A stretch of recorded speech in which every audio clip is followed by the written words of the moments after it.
Hi everybody and welcome back. Today we're going to be talking about Destiny 2 Age of Fate. Specifically because there are a few things that worries me a little bit about the things that we've heard going into the expansion. There are also a lot that I'm looking forward to. But I do want to make the exclamation mark here. I am not going to be a super positive person. And that is not because I fucking hate this game or something. Matter of fact, I love Destiny a lot. I even have the Soulmate sword from the original dungeon rewards from Pit of Heresy. I like Destiny, and I do it because I think this game is truly unique, and I think there's potential in what Bungie has here. I, however, like many others, have also felt that little bit yikes part of Destiny as of late, and I think there are a lot of good changes coming into Age of Fate, but I also think there are a few bad ones. So let's get right into it. So what is Destiny 2 Age of Fate? Age of Fate is the latest expansion to Destiny 2, and it's gonna include a bunch of systematic changes instead of being super flashy. It is honestly something that I'm really looking forward to. There are a lot of good changes here. One of the big shouts for me is the new tiering system for loot, specifically in the sense that weapons now have a tiering system, meaning that there is even more reason to go out and play harder content. Things like getting a tier 5 weapon will have 6 different perks, so it'll have like 3 in each column, and on top of that it'll have a crazy new unique look, and you'll be able to put some effect on the gun that's similar to sweaty confetti. It's great, it's cute, and I'm really looking forward to actually bothering with trying to get some of these. I am personally hoping that there'll be quote-unquote guarantee through high content played, like when you are going into the highest of the hard content, and like I would like that to be a guarantee to get these. Unlike something like Nether, where there was a chance that you'll get a shiny, essentially, here, in my opinion, and in my hope, and for everything we have seen, I think that is actually a guarantee, and I think that's pretty fucking cool. Now, I also really love the new armor system. Essentially, there's been a complete rework to armor stats, and they are gonna be really impactful now in comparison to before, with things like a gun stack giving you more gun damage, and grenade stack giving you more grenade damage in regen still, and super stack giving you more super regen and damage. Essentially, you can just pick into the things that you like, and I think that's cool. It's gonna unlock a bunch of new things for build crafting, albeit I think there are of course gonna be metas and stuff to follow, but in general I really like these changes. And I can say that about most everything. I think if Kepler is a more exploration focused planet, I'm looking forward to it. I think Kepler is gonna be a good time.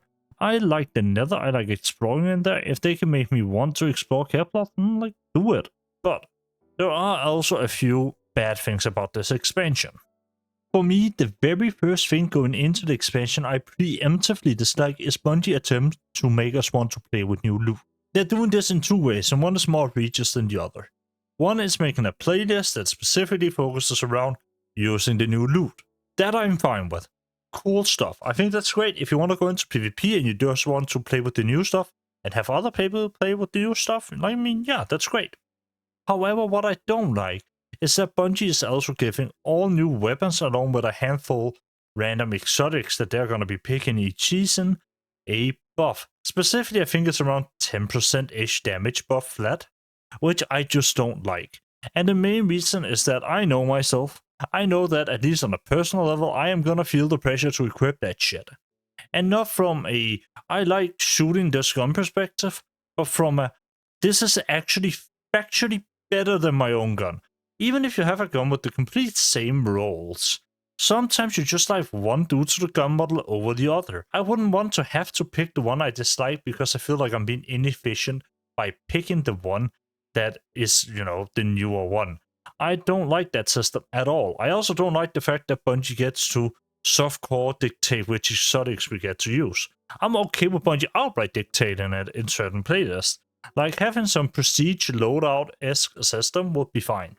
But having this system where Bungie just gets to buff all the newer stuff to make people both incentivized to buy the new expansion, but more so incentivized to use it if you own it, it's just not something I think is very cool. I very much dislike that they already nerfed it once. Just fucking remove the thing, man. Make it an inherent buff if that's necessary, but like, come on. I don't want to have to be forced to use anything really, and that partially is probably a problem of Destiny players wanting to have their freedom, but I really prefer not to have to sort of sit here and micromanage that I'm using new stuff just because Bungie thinks that we should be playing with new stuff. It's not a good way to incentivize me to grind new loot. And the reason being is that I still don't care about the loot. I'm doing it because I want it to be more efficient, which isn't really a good reason at all. And there's also another change. This change is not nearly as impactful in my opinion as the 10% extra damage change, but one that I needlessly really dislike. It is the new director, or the replacement for the director, where you can sort of go in and click on all these sort of mobile ass fucking menus. I know the Destiny UI is cluttered. It is actually super cluttered. It is a fucking mess to get into, but it's a mess of Bungie's own making. And the director gives Destiny personality, in my opinion anyway. I think the director is a good way to set a little bit of world building. You go in there, you can see the director, you can see all of the planets, and you sort of can figure it out yourself, right? I think that's great, especially if you're an older player. Of course, it's hard to get into as a newer player. My solution to that would be if you are a new player, don't give them all the blinking icons. Make sure they don't randomly get bombarded with shit. Lock it behind story missions if you have to. That's fine. But don't make it so people don't go through any of the expansions or DLCs and then they can randomly jump into Final Shape as an example. Force a linear playthrough of it. The reason being is that it would kind of lock you down to just play the older stuff, which would give you an idea of what the fuck is going on. And I think you need that idea to really enjoy Destiny to its full potential. Because if you go in completely blind and you get a million icons, you will immediately get overwhelmed. Matter of fact, I don't even think you should be giving out all of the expansion content at once. What I think you should do is pick a few missions, maybe every 2 or 3 missions, and then you can add some of the objectives from that year. It could be exotic quest or whatever, and allow people to enter them at that point. That being said, I think there should be an exception where if you join your friend who has access to it, you should probably be able to just join in with them. That way you don't get the experience of not being able to play with your friends, but you also don't get the experience of being completely confused when the first thing you see is the director filled with blinking icons, prime ingrams, all of that stuff. Fucking get rid of it. Just make it a simpler UI that you unlock bit by bit so you're sure people actually understand what they're doing. That would be my approach to it because I think the director legitimately adds a lot of world to Destiny. It adds that feel. It's like the Orbiter in Warframe, albeit slightly shadier. But I really enjoy the fact that I get to sort of see the planets. I get to see the space that we are in and explore it with my eyes. You know, I can go in and look at the map and see, oh, this is EDC, and I can end on all these different areas on the EDC, and I can see all of these things. It's nice. It is just a visual treat, and it's something that I think goes underappreciated in games. A game that unironically does it really well is actually Fortnite Save the World with their map, where you have like the different zones that are lit up and all that stuff. It just gives a little bit of world building, a tiny bit of world building. If I get a menu like we have seen with Destiny 2 Age of Fate, the reality is I'm gonna look at it like I look at a mobile game. I'm not gonna be immersed in the universe. I'm just gonna select the thing that I want to do, which is fine. From a user perspective, that's great. But from an artistic perspective, in my opinion, it kind of fucks with me a little bit. Another thing I really dislike about the direction of Destiny that I've talked a little bit about is the use of crossovers. I dislike crossovers a lot. And I don't mean it in the sense that you can have something silly. I'm a big fan of the clam ghost shell. But it takes me out of Destiny when I see Darth Vader walking around the tower. Come the fuck on. We all know that. We all know that you shouldn't put characters from one universe into another. I know I use Fortnite as an example for good UI, and Fortnite does it too. But Fortnite, the second you load into that fucking game, it's fucking gone. The immersion is gone. It is broken. You have Goku to the left, Samurai Jack to the right. I'm sorry, I just don't like this sort of thing at all. Keep your characters where they are, or alternatively, if you want to do a crossover, make sure to Destiny-fy the crossover items.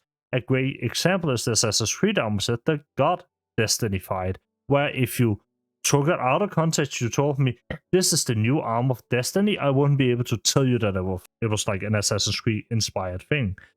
That's fine. We even already have Star Wars themed things, because the reality is, with Age of Fate, we will probably get a few more crossovers, but with Renegades, it's directly Star Wars inspired. They have Lucas art on the fucking trailer, for God's sake. And it's one of those things where it does scare me a little bit, mainly because I don't want to see Destiny become Star Wars Destiny. It's just not what I'm looking forward to. When I put up Destiny, I want to see Destiny. I don't want to see no other game. That's not what I'm here for. I'm here for the Destiny universe.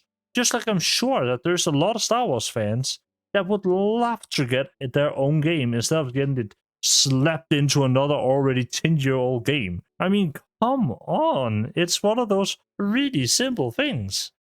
In my own opinion, anyway. That being said, I've been negative about the Age of Fate and the coming year of Destiny 2 content. One of the biggest changes for me that I really like is actually the schedule changes. You see, Destiny used to come out in episodes and seasons. Bungie decided, no, we are not doing that anymore. Now you're gonna get a medium-sized DLC. They're using Shadowkeep as an example, which I probably wouldn't be using in terms of size. I did not really feel like that was that big. But if it's something like Beyond Light, I'm all for it. Great. More of that. Because a medium-sized expansion, having 2 of those instead of 4 seasons of 3 episodes, it is fundamentally gonna change how I interact with Destiny in a good way. It's gonna make me more engaged towards what I'm doing, what I'm talking about, and it's gonna make me even more in love with the universe, because the very best part of the expansion is that lead up. It is going through the story and see where it goes. I love that. And if we can capture that feeling here through the medium-sized expansions, I think we're in for a pretty big treat. But we'll see if we can do that, because I really don't know anymore. I like Age of Fate. I like the 9 storyline. I absolutely adore the look of Kepler, and I love the weapons we've seen so far. Are you kidding me? They're giving me a rocket pulse rifle? Is this some Borderlands thing now? I love it. I think it's so dope. I think it's really cool. That being said, I don't know if that's necessarily enough. I've been wanting crossbows for a while and they added them finally. It's really cool. I like to see these things because they just, again, it's more stuff to look at and try to chase. But if they're gonna be outdated in 6 months because Bungie decided that, oh no, we're gonna just remove the 10% buff on them, then I don't know, bro. I don't vibe with that type of shit. You know what I'm saying? It's just not really me at that point, and I think that's because I like all of my stuff being on a playing field. I don't like to feel like something is being better just because it exists and it's newer. I like it to be better because of the perks, because of the gun model, because it feels better to shoot. That has been about it for me, folks. I hope you like what you see, and if you did, then tomorrow at Age of Fate launch, when it's coming out here, we are starting up a stream on Twitch. The link is in the description if you want to go and check that out. And if you do, then I'll see you there. And other than that, I hope you have a wonderful day, or in case you're from around my parts of the world, then I hope you have a wonderful night, and I'll see you all later. Bye-bye.